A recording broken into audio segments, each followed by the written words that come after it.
يا ربي يا رحمن يا مبدع الأكوان يا ربي يا رحمن آیا پوهیږئ چې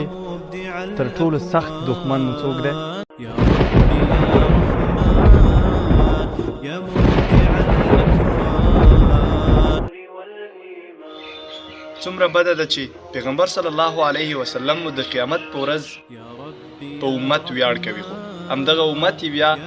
په ایمانی لحاظ دومره کمزوری ده چې د روژې په مبارکه میاشت کې یو لاس تړلی شیطان یې په ګناهونو ورغورځوي. ای مسلمانانو،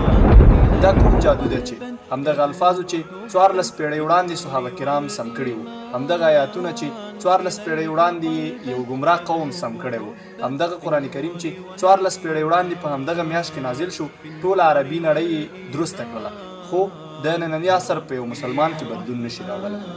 خبره ټوله زما او ستا په عمل او